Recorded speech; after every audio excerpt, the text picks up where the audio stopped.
Você já se sentiu rejeitado assim alguma vez na sua vida? Já foi rejeitado? Já passou por uma decepção assim, um drama desse tipo na sua vida? Eu acho que o vizinho lá da minha casa, ele está vivendo uma crise de relacionamento.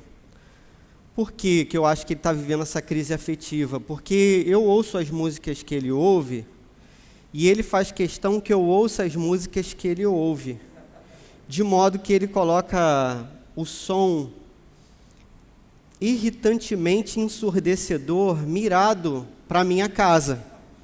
E eu sou obrigado a passar por todos os tormentos que ele deve estar vivendo ali no seu coração. Mas assim, o que me conforta é que pelo menos a letra é bonita e profunda, assim, há poesia na coisa. Para você perceber a poesia que retrata essa crise de relacionamento que ele deve estar vivendo, eu vou dizer uma parte da letra do que ele escuta.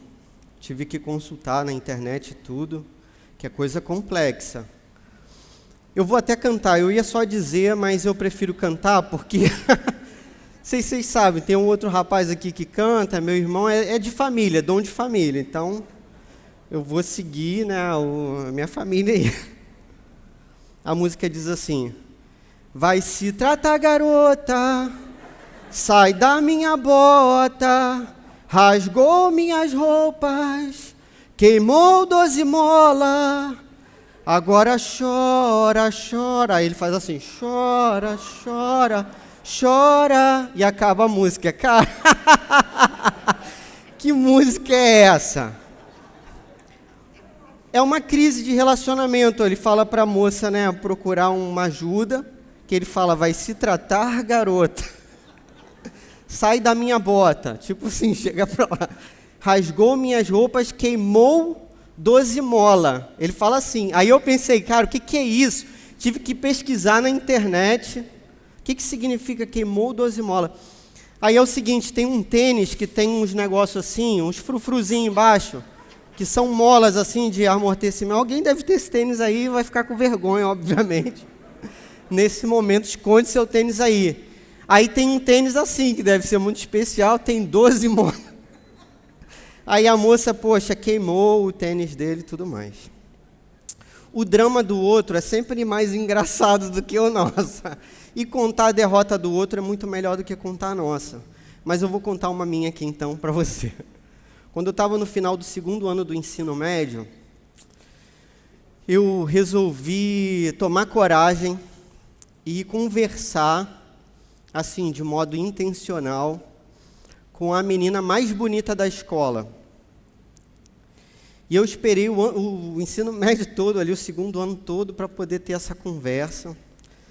E aí você percebe a minha coragem, que só no último dia que eu procurei essa menina para conversar, eu falei com ela assim, ó, preciso conversar com você. Vê se a estratégia foi boa. Preciso conversar com você. Na saída a gente se encontra na pracinha, vou conversar com você na pracinha. Eu fui para o encontro. Esperei por um tempo, mas logo minha paciência acabou assim. Talvez eu tenha esperado mais 5 horas. Até eu perceber que ela não ia aparecer. Aí eu precisei ir para casa, me alimentar, beber água, me hidratar e dormir um pouco para ver se o tempo passava. Era o último dia de aula do 2º ano, então se eu encontrasse com ela de novo, seria no primeiro dia de aula do 3º ano. E nesse tempo, não tinha aquele negócio de WhatsApp, essas coisas. Vocês sabem que tempo é esse, né? Que a gente vendia carro para ter telefone dentro de casa. Então é nesse tempo, beleza? Na volta às aulas, eu pensando, né, e agora o que vai ser, né? Minha vergonha, fui humilhado, né? Fiquei na pracinha lá, eu e os pombos da pracinha lá e mais ninguém. E aí vou encontrar com a menina, como é que vai ser? Aí a gente se encontrou, vou reproduzir mais ou menos assim a conversa, mais ou menos assim. Ela falou, e aí, tudo certo? Tudo certo.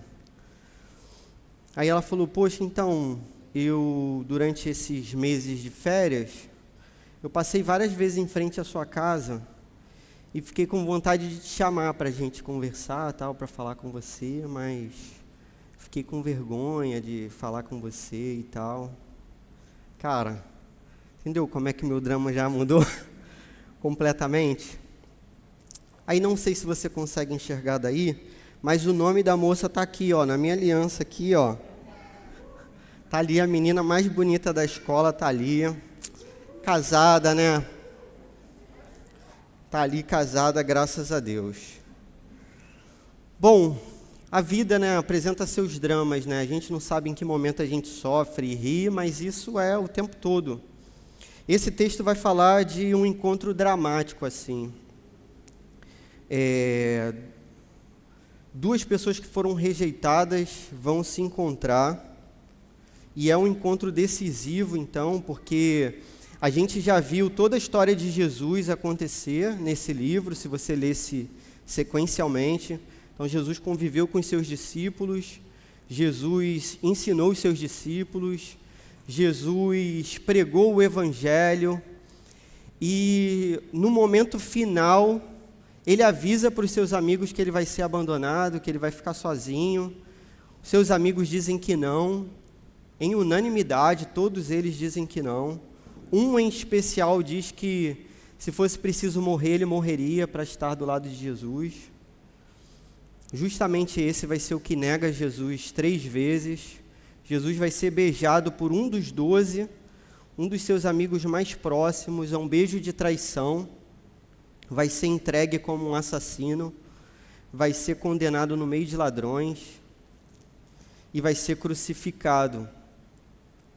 Essa história acontece 3 dias depois da crucificação, e essa história muda a nossa vida completamente. Por quê? Porque hoje é 3 dias depois de sexta, né? Hoje é o 3º dia, hoje é o domingo, e não é à toa que a gente está aqui para ouvir a palavra de Deus num domingo. O texto diz assim, Marcos 16, verso 9 somente, diz assim: quando Jesus ressuscitou, na madrugada do 1º dia da semana,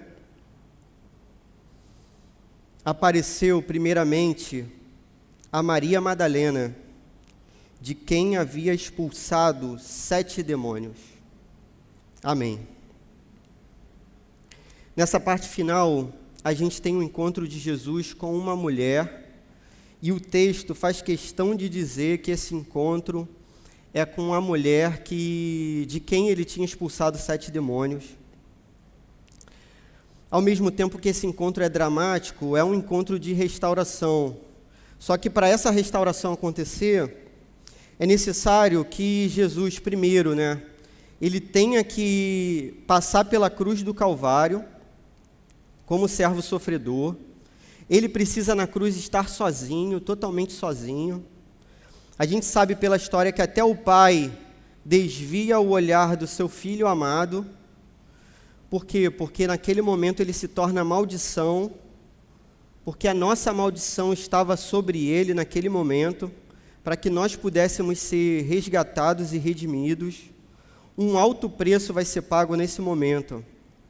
Jesus vai declarar: Pai, por que me desamparaste? Por que me rejeitaste? Por que me desprezaste? A palavra desprezo significa considerar como nada, algo que não tem valor algum, algo totalmente vazio de valor, totalmente esvaziado de valor. Jesus se apresenta desse modo. A prisão dele é a nossa libertação, a rejeição dele é a nossa aceitação, sua dor, nosso alívio, seu desamparo é nossa segurança. Numa imagem, ele esteve num campo aberto, numa guerra, desarmado, para que a gente tivesse refúgio e fortaleza. Amém. Obrigado, Jesus. A primeira lição que esse texto traz para a gente é que a ressurreição é a demonstração de amor do Deus que foi rejeitado na cruz. A ressurreição é a demonstração de amor do Deus que foi rejeitado na cruz. A história, como eu falei, não termina na sexta-feira. a gente está aqui no domingo. E, na verdade, o texto mesmo no original, não vou ficar usando termo técnico, né, porque eu sou de São Gonçalo, eu não faço isso. Mas o texto no original diz assim, aqui está traduzido, né, como o primeiro dia da semana, mas o texto mesmo é o do sábado ou o primeiro do sábado. Porque na cabeça da igreja primitiva, na cabeça dos apóstolos, a partir do momento que Jesus ressuscita no domingo, o domingo passa a ser o do sábado ou o primeiro do sábado. Ou seja, aquilo que tinha de significado no sábado passa a ter no domingo, no dia da ressurreição, no dia do Senhor, que vai ser Apocalipse, tudo certo? Então, por isso que a gente está aqui, a gente não guarda o sábado, a gente está aqui no domingo. Depois de noites amargas, a gente tem um dia glorioso, o mais glorioso de todo, desde o Getsêmani, desde a quinta-feira à noite, Jesus viveu tempos de amargor, de gosto ruim, né? E de sofrimento. Jesus já luta no Getsêmani e vence. Jesus luta no Calvário e vence. No terceiro dia nós vemos o Cristo glorioso. Jesus, por mais que você tenha se sentido rejeitado, a Bíblia em Isaías 53 vai dizer que ele foi o mais desprezado de todos os homens. Você pode ter enfrentado qualquer tipo de decepção, e sua decepção pode ser muito maior do que qualquer uma que eu tenha vivenciado, mas nenhuma decepção vivenciada nesse mundo foi igual àquela que Jesus vivenciou, o mais rejeitado de todos.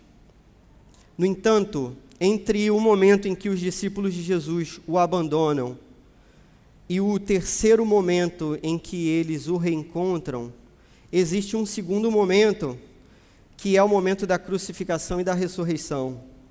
Entre o abandono e o reencontro, entre a rejeição e a comunhão, estão sempre a morte e a ressurreição de Cristo. Na nossa vida é assim. No momento em que nós rejeitamos a Deus, quando demos as costas para Deus, na nossa vida que vivíamos sem Ele, desse momento até o momento do encontro com Ele, que eu espero que você já tenha tido, que certamente marca a nossa vida, muda a nossa história, no meio desse caminho tem a cruz e a ressurreição de Cristo. A morte e a ressurreição de Cristo não são, no entanto, uma experiência teórica e genérica. Então, assim, não é simplesmente a gente entender racionalmente e achar que isso salvou um grupo de pessoas, mas, pelo contrário, tem que ser uma experiência que passa pelo drama da nossa vida, da nossa existência.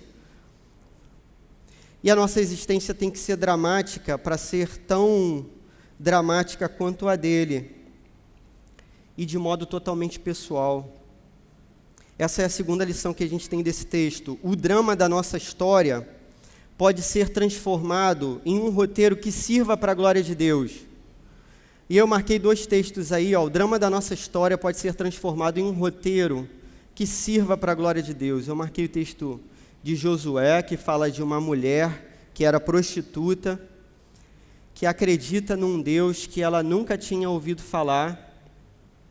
Por incrível que pareça, ela vai ser contada entre os heróis da fé, né, que vai ser Raabe.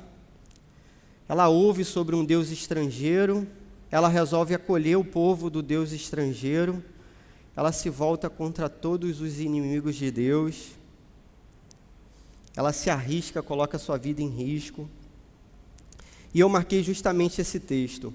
A história que está sendo contada aqui é uma história muito especial, é a história de Maria Madalena. Para entender a história de Maria Madalena, você tem que esquecer essas lendas aí. Tem essas lendas, né, que dizem que ela foi prostituta, que sei lá o quê. O texto bíblico não diz nada disso e a gente confia, né, no texto bíblico, então. Maria é descrita como aquela de quem o Senhor havia expulsado 7 demônios. É isso que a Bíblia diz, simplesmente. Alguns estudiosos, quando leem esse verso 9 que a gente leu aqui, você vai ver que tem até uma nota de rodapé, falando sobre alguns manuscritos, eles têm uma dificuldade de entender por que Marcos faria essa apresentação de Maria Madalena agora, porque a questão é a seguinte: Imagina que você esteja escrevendo uma história, e aí você vai falar de um personagem pela primeira vez. Quando você fala desse personagem pela primeira vez, você tem que apresentar esse personagem. Então, eu apresentei a personagem da minha história da escola como a menina mais bonita da escola, porque essa foi a primeira referência que eu fiz a ela. Mas depois que você apresenta o personagem, você não precisa apresentar de novo. O que o pessoal acha estranho nesse texto é o seguinte, que no verso 9, já é a 4ª vez que Marcos fala de Maria Madalena. E nas 4 vezes ele fala de modo muito imediato e aproximado. Então, se você lesse aqui, no capítulo anterior, no verso 40, então 15:40, ele fala de Maria Madalena. No 15:47, que é o último versículo do capítulo anterior, capítulo 15, ele fala de Maria Madalena. No primeiro verso do capítulo 16, ele fala de Maria Madalena de novo. E só agora, no verso 9, pela 4ª vez, ele fala de Maria Madalena, descrevendo essa mulher como aquela de quem Jesus tinha expulsado 7 demônios. O problema é que o pessoal vê assim, poxa, por que Marcos faria isso se ele já tinha falado dela 4 vezes? Por que ele apresentaria um personagem para a gente, se a gente, de certo modo, já conhece esse personagem? Isso certamente tem um motivo muito especial. Se você observar, e agora eu preciso da sua atenção, Marcos, o evangelista, ele faz essa descrição nessa parte para enfatizar que justamente a única testemunha da ressurreição, a única pessoa naquele momento, a primeira pessoa da história humana que testemunhou a imagem do Cristo ressurreto, foi uma mulher de quem ele havia expulsado 7 demônios. Pô, certamente a beleza nessa apresentação. A lei antiga desse povo ia dizer o seguinte, que nenhum testemunho seria válido se ele fosse um testemunho de uma única testemunha. Aqui ela está sozinha, ela é uma pessoa somente. Esse testemunho não tem validade alguma. Além do mais, ela é uma mulher. Nessa cultura também o testemunho das mulheres não tinha validade. De modo totalmente sublime e surpreendente e maravilhoso, Jesus escolhe entre todas as pessoas uma mulher de quem ele tinha expulsado 7 demônios, para ser a primeira pessoa da história a vê-lo ressurreto.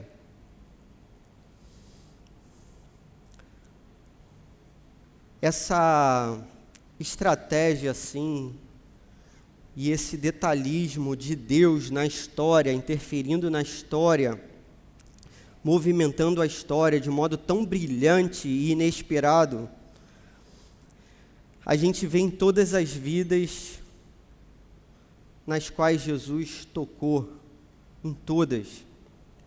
Se você olhar para a palavra de Deus como um todo, você vai ver o Abrão, que era um covarde e mentiroso, sendo transformado no pai de muitas nações.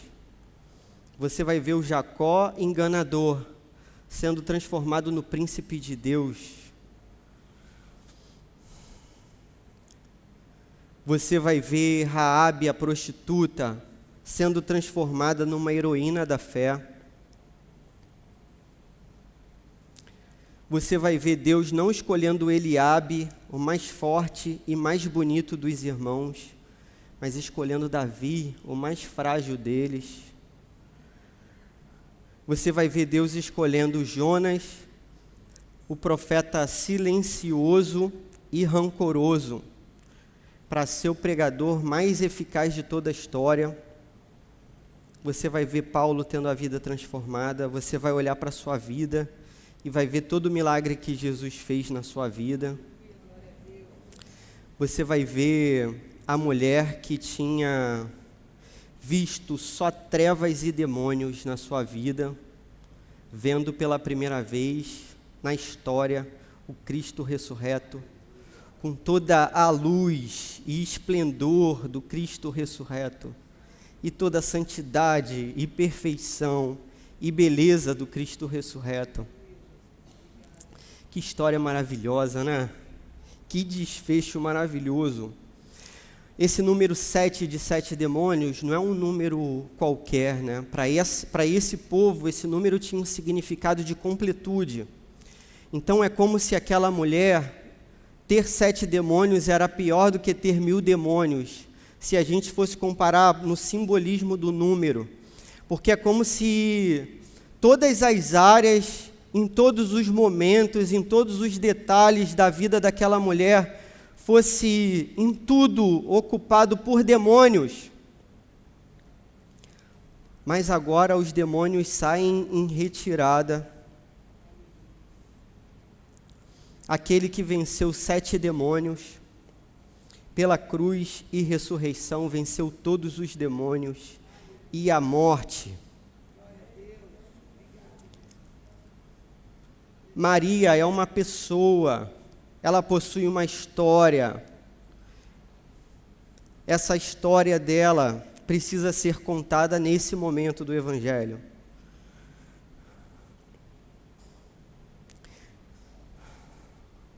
Maria sabe quem ela é. Maria sabe quem Jesus é. Sobretudo, Jesus sabe quem ela é. Jesus conhece toda a sua história. Jesus sabe quem você é. Jesus amou Maria Madalena enquanto ela estava possuída por 7 demônios. E por isso ele a libertou. Esse é o desfecho do Evangelho de Marcos. E esse é o desfecho da nossa vida. Primeira aplicação.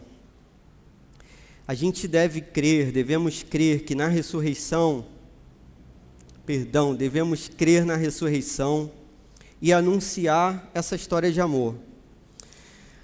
Aqui tem um detalhe importante. Você tem que contar essa história primeiro para você. Beleza? Essa história tem que fazer sentido para você. Então, começa a contar essa história para você todos os dias. Tenta acordar e lembrar dessa história.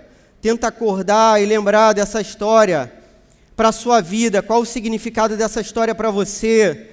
Quando que Jesus entrou na sua vida? O que ele transformou? Quanta coisa teve que mudar? Quanta coisa teve que sair da sua vida e do seu coração? Quanta coisa. Jesus transforma cada parte do nosso ser, cada parte da nossa história. E até o nosso sofrimento passa a ter um significado diferente com Jesus Cristo.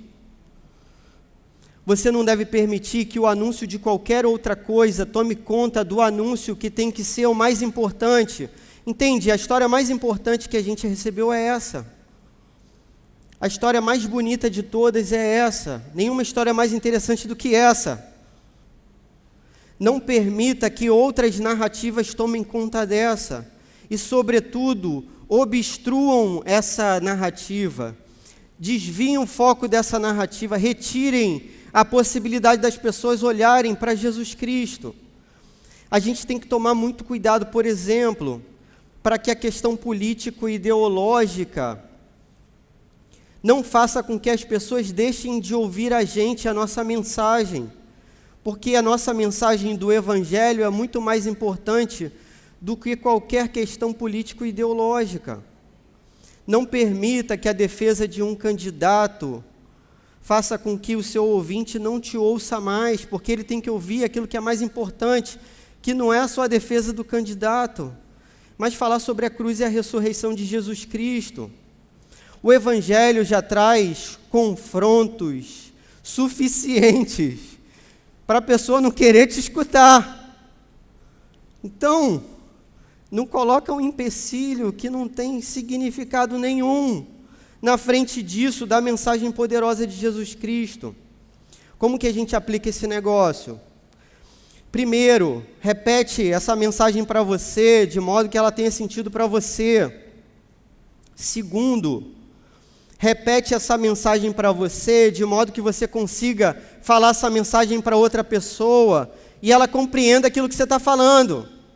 Para isso você tem que treinar. Você acha que para estar aqui na frente a gente não treina? Pode não parecer. Às vezes não parece não. Mas a gente treina, e seria muito pior se a gente não tivesse treinado. E nisso não há inverdade, tudo bem? Nisso não há falsidade, pelo contrário, a gente treina para ser o mais correto possível, para ser o mais de acordo com a palavra possível, para ser o mais santo possível. Então treina o testemunho que você tem que dar para as pessoas. Como que você falaria para aquele seu amigo, para aquela sua amiga, para o seu amigo de oração? Como que você falaria sobre aquilo que Jesus fez na sua vida? Em que momento ele entrou na sua vida? O que ele transformou? O que era antes? Como é que ficou depois? Tenta treinar esse tipo de discurso. Tenta, sobretudo, ouvir as pessoas gostam de ser escutadas. Meu vizinho está querendo chamar a atenção de algum modo, ele quer ser ouvido. Eu tenho que perguntar para ele, puxar assunto, me aproximar. Por que você ouve essa música? Desse modo. O que significa 12 modos? Por que você dança assim? Chora, chora, chora.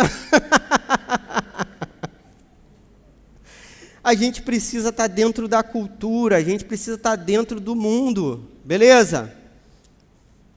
A gente precisa estar próximo. Você que vai para a faculdade, tenta se aproximar dos seus colegas de faculdade. Ouça. Primeiro, deixa a galera falar.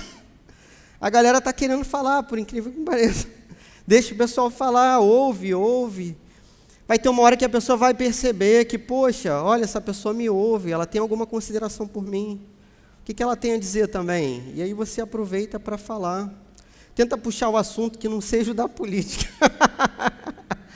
Nem qualquer outro que seja insuportável. E tem vários. Tenta falar de Jesus.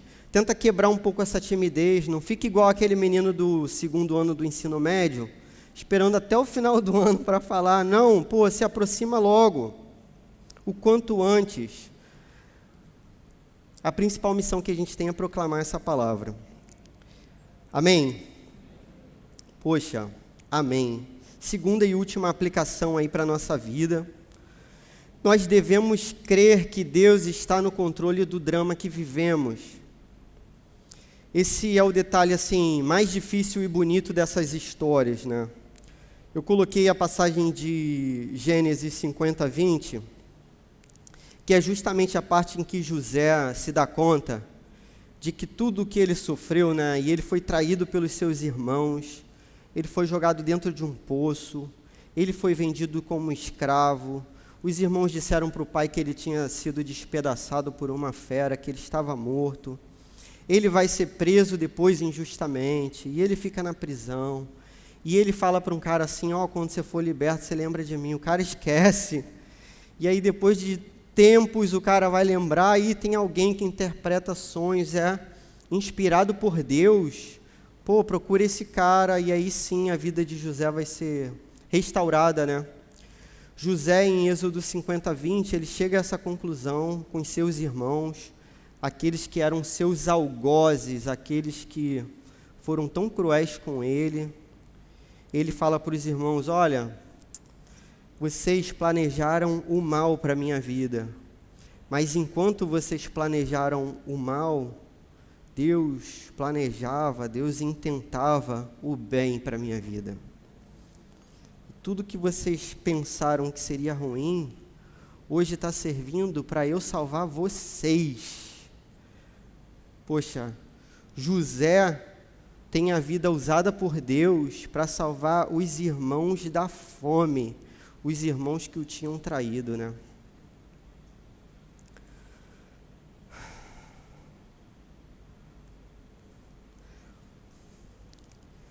A gente deve tentar perceber que assim, não é simplesmente o sofrimento na nossa vida, não é simplesmente uma permissão de Deus, é isso também, mas a gente tem que tentar entender e descansar ao saber que Deus controla toda a situação de modo direto, ativo, intencional e plenamente bom, inclusive as situações que são dramáticas na nossa vida. A gente tem que tentar observar aqui a internação, a enfermidade dos filhos, o que é muito mais cruel do que a nossa enfermidade. Os problemas espirituais, psicológicos, físicos, a facada na mão, a Covid-19, o câncer, a síndrome do pânico, a depressão, o que mais fizer parte da nossa trajetória debaixo do céu. Tudo isso está debaixo do controle de Deus também. O que Deus permite na nossa vida, Ele o faz por uma razão. Para que a gente exalte a Deus o tempo todo, inclusive no sofrimento, para que o nosso sofrimento sirva para a glória de Deus, a glória do Deus que é o único Deus que sabe o que é sofrer. A glória do Deus que é o único Deus que sabe o que é sofrer, em Jesus Cristo na cruz do Calvário. Assim, meus irmãos, para finalizar, os rejeitados desse mundo, em fé e arrependimento, são acolhidos e escolhidos por Deus, que foi também rejeitado na cruz. Entenda, você não foi rejeitado por Deus no seu sofrimento, ou por seu sofrimento. Os que estão cheios de si são rejeitados, pois não podem se encher do Espírito Santo. Deus, por outro lado, não rejeita um coração arrependido. A ressurreição não se resume ao fato de sermos salvos, mas significa que agora nós podemos nos relacionar com Deus, com esse Deus amoroso, mesmo em meio ao sofrimento e, sobretudo, em meio ao sofrimento e para sempre. Então, a questão aqui é a seguinte, ó. Quando Maria Madalena, ela é liberta de 7 demônios, o mais bonito da vida dela não é simplesmente dizer nunca mais para 7 demônios, mas dizer para sempre para Deus. A salvação, irmãos, é isso. Não é simplesmente a gente se livrar da condenação e do inferno, mas é a gente poder se aproximar e se achegar a esse Deus de amor maravilhoso. Essa semana eu fiz uma oração que eu espero que não te choque, e nem que você se encante com a minha oração, não, mas para tentar traduzir o que eu estou querendo dizer. Eu disse assim para Jesus, né? Eu disse: Jesus, se você morasse no inferno, eu gostaria de morar no inferno com você. A salvação é isso, irmãos. Não é o céu simplesmente, mas é o céu com Jesus, beleza? Jesus não mora no inferno, graças a Deus. Vai ser bom o céu sem Covid, sem câncer, sem síndrome do pânico, sem facada na mão, sem depressão, sem guerra, sem morte, sem choro, sem fome. Isso vai ser bom demais. Mas vai ser muito melhor a gente estar do lado de Jesus Cristo, o nosso Salvador.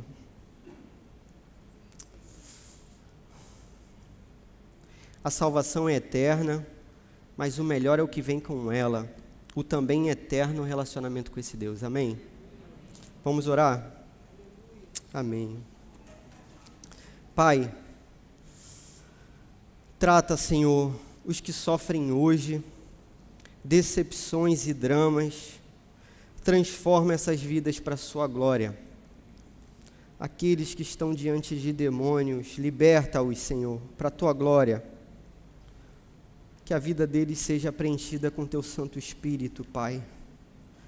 Nós te glorificamos pelo seu amor que mudou a nossa trajetória de maldição, quando seu Filho se tornou maldição no nosso lugar, Senhor.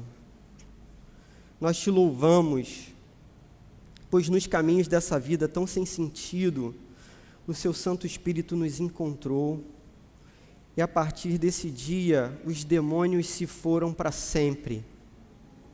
Nós te glorificamos por quem tu és, Pai, um Deus de amor, que nos permite compartilhar essa maravilhosa mensagem de salvação com o mundo. Nós te louvamos pela salvação eterna, Pai, e principalmente por podermos passar a eternidade do seu lado. Em nome de Jesus, amém.